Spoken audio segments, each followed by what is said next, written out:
Good evening class. तो हम लोग बीटी को देख रहे थे बाइनोमियल थ्योरम। तो बाइनोमियल थ्योरम में हम लोग एक्सपेंशन देख चुके थे और आपका एनसीईआरटी का 8.1 में 10th नंबर क्वेश्चन तक हम लोग सॉल्व भी कर चुके थे। तो आज थोड़ा सा पहले हम लोग कॉन्सेप्ट की बात कर लेंगे, थोड़ा एक नया चीज़ सीख लेंगे, फिर उसके बाद प्रॉब्लम पे आएंगे वापस। साउंड क्लियर होगा। और बीटी का आप लोग नोट्स जरूर बनाइएगा। जो नोट्स हम बनवाते हैं उसको जरूर बनाना है। होमवर्क जो हम देते हैं उसको भी आप लोग सॉल्व करके तो भेजते ही हैं व्हाट्सएप पे। चलिए, पूरे एनर्जी के साथ और पूरे जोश के साथ 30 मिनट का, ओनली 30 मिनट का क्लास होता है। उसमें पूरा एनर्जी अपना लगा देना है, पूरे कंसंट्रेशन के साथ क्लास को अटेंड करना है। और एक नया बैच 10 बजे से शुरू हो रहा है, कल से सराय ब्रांच पे। कल आपका फ्राइडे है, फ्राइडे से शुरू हो रहा है 10 AM। तो चलिए हम लोग अब शुरू करते हैं आज का क्लास।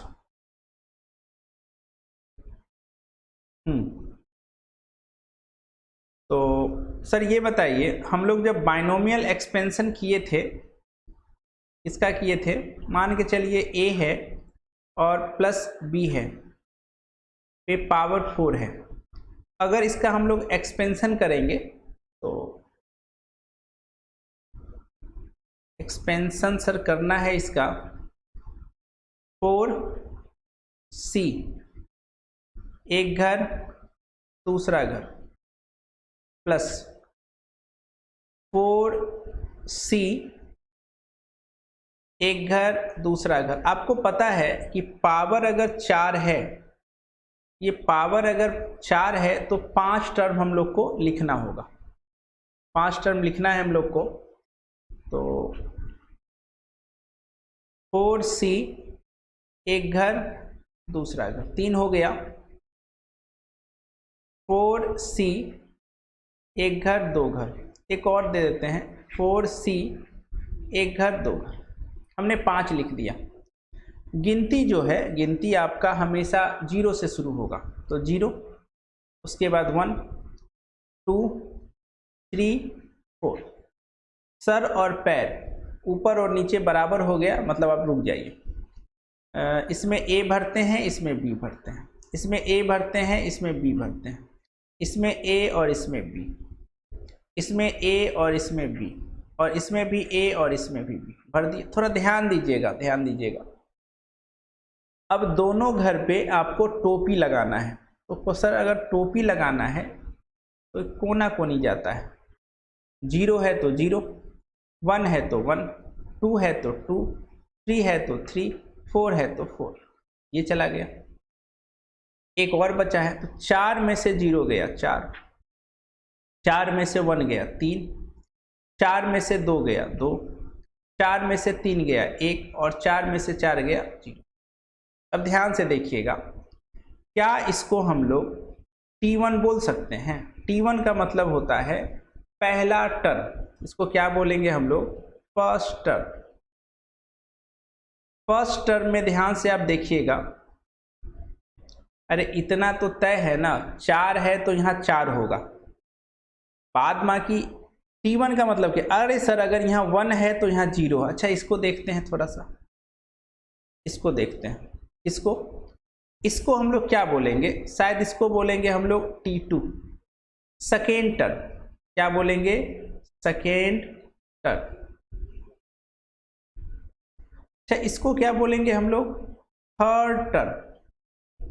इसको बोलेंगे हम लोग फोर्थ, और इसको बोलेंगे हम लोग फिफ्थ। तो बात ये है सर, बात ये है सर कि अगर हम तीसरे टर्म की बात करें, अगर यहाँ 3 है तो पैर में 2 आया। अगर यहाँ 4 है तो पैर में 3 आया, एक कम हो रहा है। अगर आप टी से सी जा रहे हैं तो देखें ना, 4 है तो 3 है। अच्छा सर 5 है तो 4 है, तो अगर 1 है तो 0 है, एक कम आपको करना है। टर्म का मतलब समझ जाइएगा, टी से सी जाने में एक कम होता है, टी से सी जाने में एक कम होता है। ये आपने लिख लिया। तो इसको आप ऐसे भी लिख सकते हैं, कैसा, T1 plus T2 plus T3 plus T4 plus T5। T1 बराबर, अच्छा कोई इसी में अगर आपसे कोई पूछेगा कि ये बताइए T3 क्या होगा, आप कुछ मत कीजिएगा। इसमें पूछा है माथे पे क्या है 4, तो 4 देंगे। कितना घर बना देंगे, एक घर, 2 घर।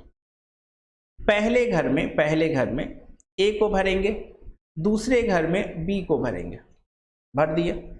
सर ये टी से सी आना है ना, एक माइनस होगा, एक कम होगा, तो 3 है तो यहाँ क्या हो जाएगा 2। अगर यहाँ 2 आया तो यहाँ भी 2 जाएगा, और 4 में से 2 गया, देखिए ना वही मिल जाएगा आपको, ये मिल गया। ध्यान से देखिए, T3 ये है, वही तो है ये। फिर अगर कोई आपको ये बोलता है T5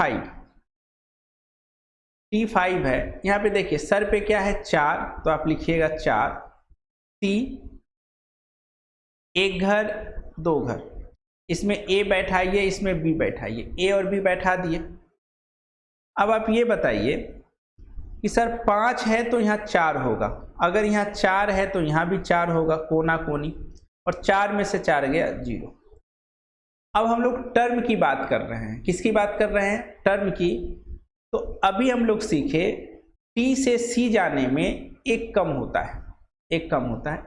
इसी ट्रेंड को हम लोग देखे। अरे भैया हम पहले वाले को तो पहला बोलेंगे, पहला टर्म, दूसरा, तीसरा, चौथा, पांचवा। चलिए इसका आप लोग स्क्रीनशॉट ले लीजिए।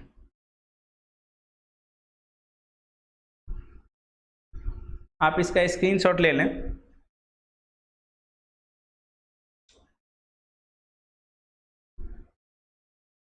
अब आगे बढ़िए। अब अगला हेडिंग हम लोग देते हैं जनरल टर्म। याद रखिएगा, जनरल टर्म को डिनोट करते हैं हम लोग TR+1 से। कहीं भी अगर जनरल टर्म की बात होगी तो TR+1 से, जनरल टर्म इन BT।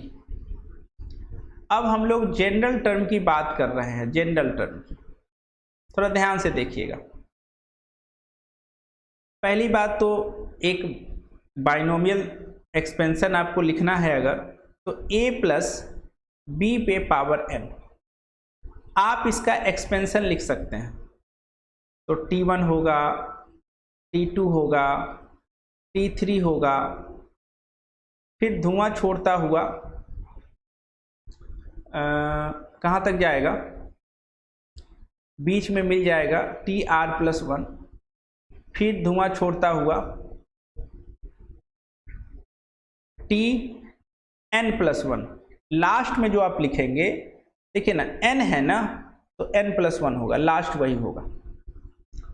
अच्छा सर ये बताइए, अगर A प्लस B पे पावर 5 रहता तो लास्ट होता T6, एक जोड़ देना है, 5 है तो 6 टर्म होगा। अब इसमें आपको क्या बताना है, जनरल टर्म।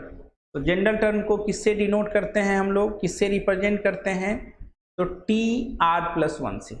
जनरल टर्म को TR+1 से, तो आप ही बताइए TR+1, ये जनरल टर्म है। सर ये आपका इसी का एक्सपेंशन है, A प्लस B पे पावर है। इतना तो तय है कि n होगा, C होगा, एक घर दूसरा घर, इस घर में A आएगा, इस घर में B आएगा। अब आप बताइए, यहाँ पे R+1 है तो यहाँ पे क्या होगा, सर R होगा, एक कम। एक माइनस होता है। अगर यहाँ आर है तो यहाँ पे आर होगा और इस पे इसके माथे पे n माइनस आर होगा। यही आपका जनरल टर्म है a प्लस बी पे पावर n एक्सपेंशन का। इसी को बोलते हैं हम लोग जनरल टर्म। जनरल टर्म, अब ध्यान से देखिएगा, जनरल टर्म निकालना आपको आ गया। अब क्वेश्चन वाला जो है, क्वेश्चन वाला पहला क्वेश्चन, फाइंड T7 इन 1 प्लस एक्स पे पावर 10। 1 प्लस एक्स पे पावर 10 दिया हुआ है, उसमें आपको T7 सब नहीं बताना है, T7 क्या होगा। तो सर T7 जो होगा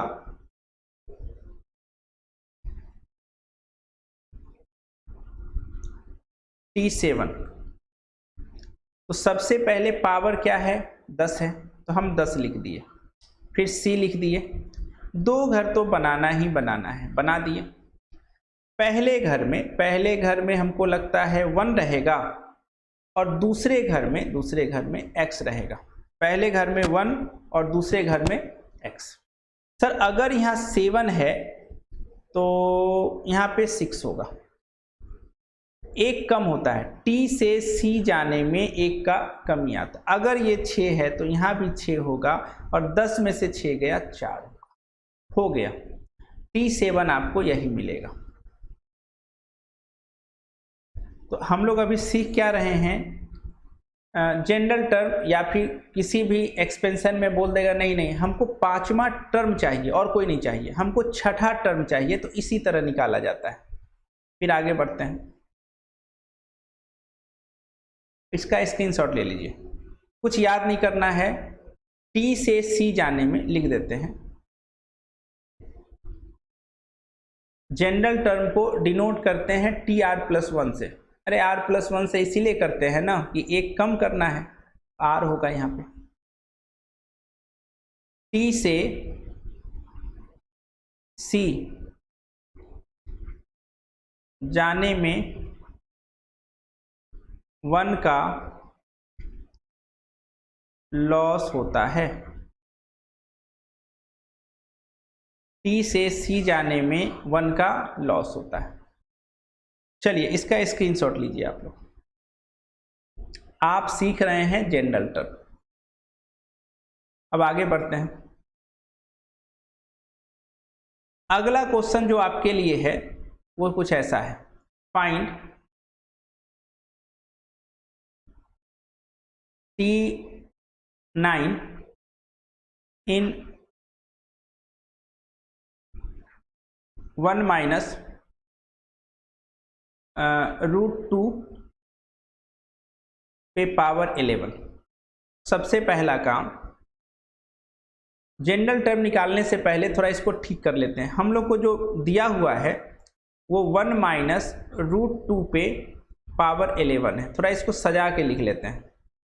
तो पहले घर में 1 को रखे, पहले 2 घर बना लीजिए और बीच में प्लस को लिखिए। तो माइनस √2 पे पावर कितना 11।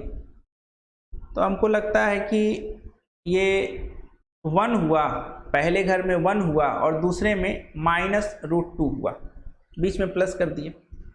अब हमको लिखना है T9, तो क्या लिखेंगे, 11 है तो 11C, एक घर दूसरा घर, पहले घर में 1 होगा और दूसरे घर में माइनस √2 होगा। आपको 9 है, यहाँ पे 8 होगा, एक का कमी आएगा। अगर यहाँ 8 है तो यहाँ भी 8 होगा और 11 में से 8 गया होगा। अरे 1 का पावर कुछ भी कीजिए 1 ही होगा।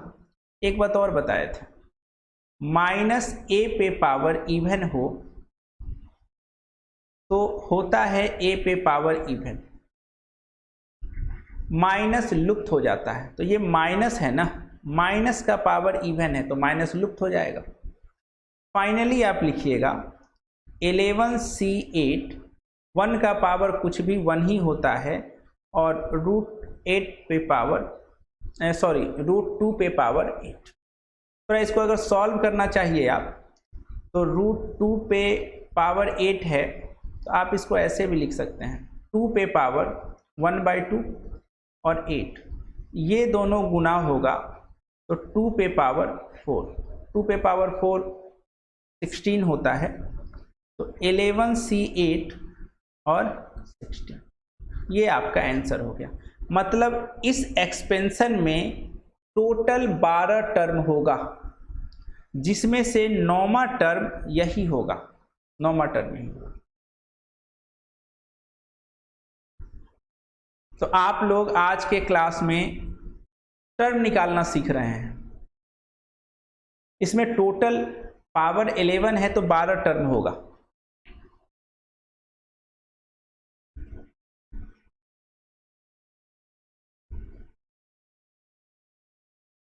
चलो, अब इस पे हम काम क्या करते हैं, आपको होमवर्क दे देते हैं।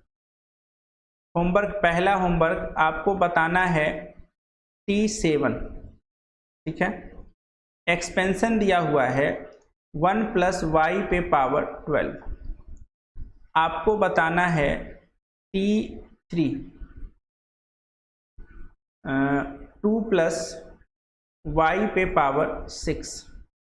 तीसरा बताना है T9 1 - x पे पावर 12। चौथा बताना है T12 2 - y पे पावर 15। और पांचवा बताना है T6 3 + x पे पावर 16। ये आपका होमवर्क रहा। कुछ नहीं करना है, टर्म निकालना है, आप निकाल लीजिएगा। टर्म निकालने में कोई दिक्कत आपको नहीं होगी, बस यही याद रखिएगा T से C आने में 1 का लॉस होता है।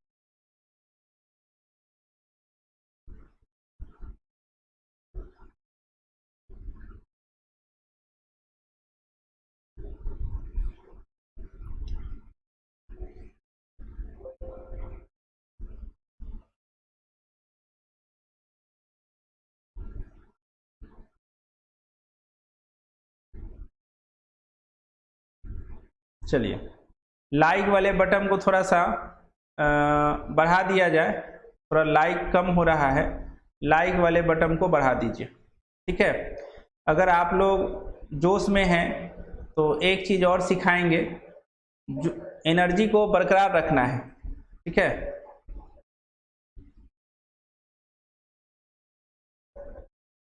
हाँ,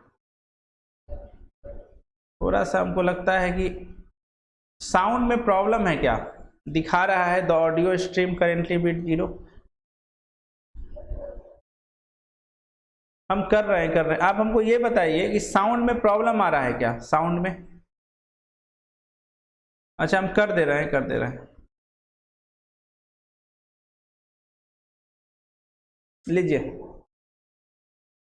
तो चलिए कल के क्लास में हम लोग सीखेंगे, क्या सीखेंगे वो हम बता देते हैं। थोड़ा आप लोग को हम वो हिंट दे देते हैं, थोड़ा सॉल्व कीजिएगा तो अपने आप फील आएगा। आपको काम क्या करना है, देखिए आपको हम 2 काम देंगे। ये होमवर्क बनाइएगा, जो अभी काम देने वाले हैं ना वो हम कल पढ़ाएंगे, तो उसके लिए आप टेंशन नहीं, फिर भी एक बार आप प्रयास कीजिएगा आपसे बनता है कि नहीं। काम ये है, देखिए काम क्या है आपका, हम आपसे ये पूछेंगे कि ये बताइए कि अगर हम a + b पे पावर 4 हो अब प्लस a - b पे पावर 4 हो, इसको जब सॉल्व करेंगे तो क्या आएगा। दूसरा क्वेश्चन होगा मेरा कि a + b पे पावर 4 हो और -a - b पे पावर 4 हो तो क्या होगा। इसको बताना है, मतलब कोशिश आप कीजिएगा एक बार, क्या होगा।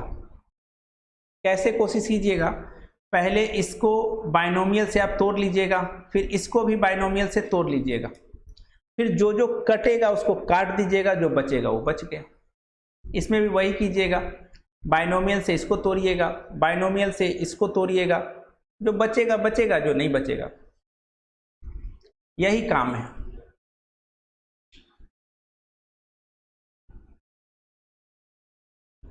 एक बार कोशिश कीजिएगा। तो विदा लेते हैं, और एक चीज़ और दिखाना ही था, वो हम दिखा देते हैं। हाँ, एक बार और लास्ट में कि साउंड ठीक है, चलिए साउंड ठीक है, दिखा रहा था यहाँ पे, अभी एक्सेलेंट दिखा रहा है, लेकिन उस समय प्रॉब्लम दिखा रहा था। कोई बात नहीं, थोड़ा इस पे ध्यान दीजिएगा। ये है तो, और इसी तरह आपका चलता रहेगा। टारगेट है हम लोग का कि सिलेबस कंप्लीट करना है। टारगेट क्या है? टारगेट जो कि कोई नहीं करता, टारगेट 31 दिसंबर 11 का सिलेबस कंप्लीट होगा। ये टारगेट लेके हम लोग चल रहे हैं। हम ऑनलाइन में ये स्टेटमेंट दिए हैं, ठीक है। टारगेट ही है सिलेबस कंप्लीट करना, किसी भी परिस्थिति में। किसी भी परिस्थिति का मतलब समझ रहे हैं ना, हम लोग हर परिस्थिति के लिए अपने आप को तैयार रखें हैं। क्लास में तो क्लास चल ही रहा है, ऑनलाइन में भी ऑनलाइन देख ही रहे हैं आप। बस इस बार ये दिखाना है कि 11 का सिलेबस भी कंप्लीट होगा, हो सकता है। ये मानसिकता है लोगों का कि नहीं 11 का सिलेबस कंप्लीट नहीं होता है, तो इस मानसिकता को तोड़ने का प्रयास किया जाएगा। तो सिर्फ मेरे प्रयास से नहीं होगा, इसमें आधा कुछ मेरा प्रयास रहेगा और कहीं ज़्यादा प्रयास आपका रहेगा। अगर हम प्रयास किए, आप प्रयास नहीं किए तो भी संभव नहीं है। आपने प्रयास किया, हमने नहीं किया तो भी संभव नहीं। तो अब ये दिखाना है कि ये जो मानसिकता है लोगों का कि 11 का सिलेबस कंप्लीट नहीं होता है, इसको तोड़ना है। सिलेबस कंप्लीट होने का मतलब क्या है? हर टॉपिक का, जैसे आपको हम बाइनोमियल पढ़ा रहे हैं, एनसीईआरटी, केसी सिन्हा, जो भी एक नॉलेज का चीज़ है वो आप बाइनोमियल के बारे में अब जान रहे हैं, उसी तरह हर चैप्टर के बारे में हम लोग जानेंगे। तो देखते हैं मानसिकता जीतता है या हम लोग जीतते हैं, ये हम लोग पे डिपेंड करता है और देखा जाएगा, ये तो समय बताएगा। तो ओके, गुड नाइट।